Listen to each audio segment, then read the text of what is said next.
this season? Well, we told them this was, we told them a message was sent last week that how Detroit beat Butler down there, that it's now open for anyone who's ever ready to step up and grab it. And we said, I asked them, I challenged them, I said, do you want this?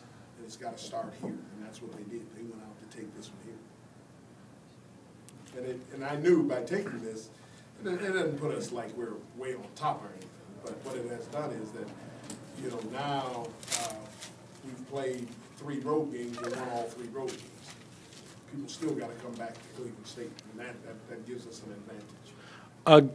Coach Waters, what happened on the technical foul, and do you think that changed the tenor of the officiating at all? I had to jump him a little bit. I mean, sometimes you gotta let them know how you feel, and I had to change. It was just too many fouls going. It was just, I mean, it was too lopsided, and I had to let him know how I felt.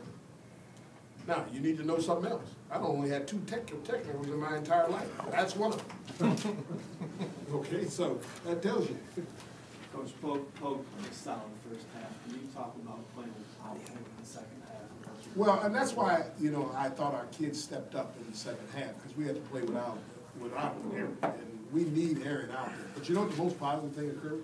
Aaron, this is the first time he's played well in, what, 6 games? Yeah, 6 games. And not because he can't play well. He had a bad thigh bruise, and he was playing about at 50%, playing no more than 18, 19 minutes. This is the first game he was ready to go, and they get him in foul trouble. Coach, it could be argued that fouling Butler, you know, which is among the nation's worst free throw shooting teams, is pretty good strategy. Did you give any consideration of that before the game? That well, I didn't get up. No, I didn't do that at all. But I didn't get upset when we did. You know, normally because you know there's a lot of fouls going on. But I was hoping that the percentages would go in our way because they're not a very good free throw shooting team, and we knew that. Coach, all games get to winning time, you know, when you have 2 good teams playing each other, especially in this building here. And those last 3 minutes, that was winning time. You guys made a lot of really good plays. Is there any 1 or 2 things you can identify as letting this team get over the hump and do that when in past games here, maybe it didn't happen? Well, I thought one of the key persons in that situation was Jermey Montgomery. I thought he controlled the tempo. I thought he ran the clock down to a sufficient time. Then I thought he made the plays, and that's, you know, that's what your great point guards do. That's what Norris Cole did for us a year ago. Now, J-Mo, this is an exchange. You know, he's never been at the point exclusively. And now he's trying to learn that and run the team and score points for us. And I thought he did a great job. I thought he was very strong. I tell you another person that if I could have kept him out on the floor, they had nightmares against him, and that was Anton Grady. He could score when he wanted to against him. I was going to ask you about Anton. You know, he just couldn't be on the floor because because he was in foul trouble the entire time. How many points did he have? He still had 11. And I'm telling you, he was on the verge of having a phenomenal game. But, you know, he had to sit down for all that long time. How about your 3 veterans, Kamczyc, Montgomery, and Harmon? I mean, Harmon waited till late to make some points. So he scored early and late. Yeah, he was in foul trouble too. And, you know, our guys were really, you know, they were playing tentative because of the foul situation.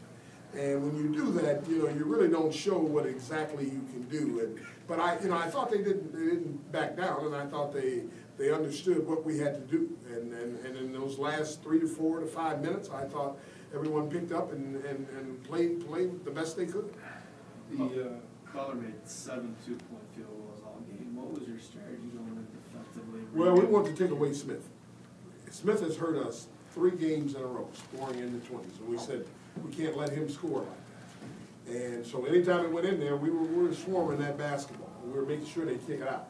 Now, they hit some threes, we have to live with it. We said you either get one thing. See, you know, I look at Butler similar to Princeton. Okay, you know, when I was on the East Coast, that's all I had to play Princeton, and I had to play Northwestern, so, you know, they're playing that stuff all night and day. So you had to learn how to defend that. And so I made a decision back then that I'm only giving one.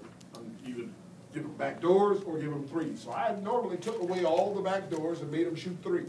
If they hit them, you know, you gotta live with it. Today, we gave them some threes, but we gave them some unnecessary threes. And but we knew that we couldn't let them score inside and on the outside too, or the game would have been over. what the character issue of this team, when they get that lead in the second half, you know, maybe in years past, obviously they had a different cast out there in years past, but the game might go their way, especially with the crowd. Why do you think this CSU They only had a team- 1-point lead, and it just happened one time. And our guys, you know, that didn't faze them, you know. It didn't like, you know, they had a 1-point lead, and they hit another bucket, and then they were doing it. See, we had the next possession, we scored immediately, and I thought our guys were, you know, they were right back at it. Got 3 right after. Did we? Yeah. Coach, Coach, how does this Butler team compare to the Butler teams you've faced the last 3 years? Oh, come on now. 2 Final Fours? Yeah. I mean that was an unbelievable team those 2 years. And you had probably one of the greatest players that's going to play in the Rising League in Howard. I mean, you don't have no Howard anymore. That's a whole different ballgame. However, the intensity and how hard they played was similar. I thought they banged. I thought they went at it hard. You know, and they're young. You know, you can't judge that on their youth. Right now, you know, they're going to make some shots. They're going to do some things. But let me tell you something. It's not going to be easy for anyone else to come in here and win. Because, I mean, Brad's going to get them going. It's not even a question in my mind. Anything else for Coach? Teams from Horizon don't generally lose an NBA draft pick and then get better the next season. What's different about this team? Well, I knew that we had a chance this year because we had 3 guys that potentially could score 1,000 points. And 2 of them have already did it, and I expect DeAndre Brown to score 1,000. So, you know, when you got 3 guys on one team scoring 1,000 points, you still have the potential. The other thing is, I knew that no one has really seen the real Aaron Pogue. And if he ever gets going, we played 2 games that he has gotten going. We played at Vanderbilt, and it was man against boys out there.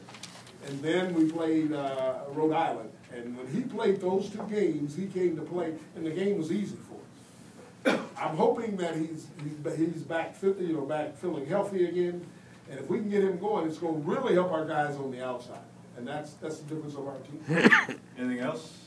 Thanks. Now, let me mention one other thing. I think another reason why we're having as much success as we're having right now, we got 3 very good freshmen. In my estimation, they're the best freshmen in this league. And Anton Grady, Charlie Lee, and Marlon Mason. Those are 3 very good freshmen. And we had a 4th one tore his knee out a week ago.